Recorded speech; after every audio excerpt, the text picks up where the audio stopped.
Hello, നമുക്ക് പെട്ടെന്നൊരു chicken biryani ഉണ്ടാക്കിയാലോ? സത്യം പറഞ്ഞാൽ ചിക്കൻ ബിരിയാണി എന്ന് പറഞ്ഞാൽ എളുപ്പമുള്ള പരിപാടിയാണ് കേട്ടോ. ഇതിനകത്ത് ഈ സവാള വറുക്കുന്നത്, റൈസിൻ്റെ പരിപാടി, ചിക്കൻ വറുക്കുന്നത് ഇത്രയും കഴിഞ്ഞ് ഇതിനകത്ത് വേറെ ഒരു പരിപാടിയില്ല.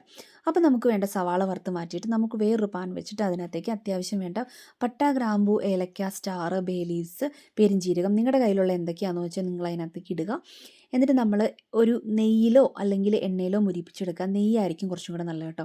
ഇത് വരണ്ട് വരുമ്പോൾ നമ്മൾ കുതിർത്തി വെച്ചേക്കുന്ന ജീരകശാല അരി അല്ലെങ്കിൽ കൈമ റൈസ് ഇടുക. ഇതിനകത്തേക്ക് അത്യാവശ്യം വേണ്ട ഉപ്പിടുക. എന്നിട്ട് ഒരു ഗ്ലാസ് അരിക്ക് 1.5 ഗ്ലാസ് വെള്ളം എന്ന പാകത്തിന് വെള്ളം ഒഴിക്കുക. ഒരു നാരങ്ങ പിഴിഞ്ഞ് വെച്ച് കുറച്ച് സൺഫ്ലവർ ഓയിൽ ഒഴിക്കുക, ഒട്ടിപ്പിടിക്കാതിരിക്കാൻ കേട്ടോ. എന്നിട്ട് അടച്ചു വെക്കുക. പിന്നെ നമ്മൾ ഈ വറുത്ത് വെച്ചേക്കുന്ന സാധനം ഡെക്കറേഷനാണ്. ഇതിനകത്ത് ഇല്ലാതെ പോയത് പുതിനയിലയും അതുപോലെ മല്ലിയിലയാണ്. നിങ്ങൾ ഉണ്ടാക്കുമ്പോൾ അതിടണം. പിന്നെ അത്യാവശ്യത്തിന് വേണ്ട ചിക്കൻ ഇതായിരിക്കുന്നു. ഇതിനകത്തേക്ക് അത്യാവശ്യം വേണ്ട പൊടികളുണ്ടല്ലോ: മല്ലിപ്പൊടി, മുളക് പൊടി, കുരുമുളക് പൊടി, ചിക്കൻ മസാല, പിന്നെ അതുപോലെ നിങ്ങൾക്ക് എന്തൊക്കെ പൊടികളാണോ വേണ്ടത് എല്ലാം കൂടി ഇട്ട് മാഗ്നേറ്റ് ചെയ്തിട്ട് തൈര് ഒഴിക്കാൻ മറക്കരുത് കേട്ടോ. അതും കൂടെ ഒഴിച്ച് നന്നായിട്ട് വെച്ചിട്ട് ഇതുപോലെ ഒരു പാൻ വെച്ചിട്ട് എണ്ണയ്ക്കകത്ത് നന്നായിട്ട് തിരിച്ചും മറിച്ചും ഇട്ട് നന്നായിട്ട് ഈ ചിക്കൻ നന്നായിട്ട് വറുത്ത് കോരി മാറ്റി വയ്ക്കുക.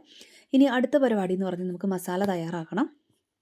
അതിന് വേണ്ടിയിട്ടൊരു പാൻ വെച്ചിട്ട് നമ്മൾ സവാള വരട്ടി അതിനകത്തേക്ക് കുറച്ച് ജിഞ്ചർ ഗാർലിക് പേസ്റ്റ്, ഒരു തക്കാളി, പിന്നെ അത്യാവശ്യത്തിന് എരിവിന് വേണ്ട പച്ചമുളക് ഇട്ടിട്ട് പിന്നെ ഇത് നന്നായിട്ട് വഴന്ന് വരുമ്പോൾ ഈ പറഞ്ഞ മസാലകളൊക്കെ ഉണ്ടല്ലോ, അതായത് മല്ലിപ്പൊടി, കുറച്ച് കുരുമുളക് പൊടി, ഇച്ചിരി ചിക്കൻ മസാല, ഗരം മസാല, ഇതെല്ലാം ഇട്ടിട്ട് നന്നായിട്ട് നമ്മൾ ഈ ഒരു മസാലക്കൂട്ട് നന്നായിട്ട് തയ്യാറാക്കിയിട്ട് ഇതിനകത്തേക്ക് നമ്മുടെ ചിക്കൻ വറുത്ത് വെച്ചേക്കുന്ന ഇട്ട് നന്നായിട്ട് സെറ്റ് ചെയ്ത് വെക്കണം കേട്ടോ. പിന്നെ ഇത് കുറച്ച് പാലെടുത്തിട്ട് അതിനകത്തേക്ക് കുറച്ച് മഞ്ഞൾപ്പൊടി ഇട്ട് നമ്മൾ സെറ്റാക്കി വെക്കുക. എന്നിട്ട് നമ്മുടെ റൈസ് ലെയറാക്കി ആ ചിക്കൻ്റെ മസാലയും കൂടി ലെയറാക്കിയിട്ട് ഈ പറഞ്ഞ പൈനാപ്പിൾ എസൻസ്, ഈ പറഞ്ഞ മഞ്ഞൾപ്പൊടി വെള്ളവും തളിച്ച് ഒന്ന് ദം ചെയ്തെടുത്ത പരിപാടി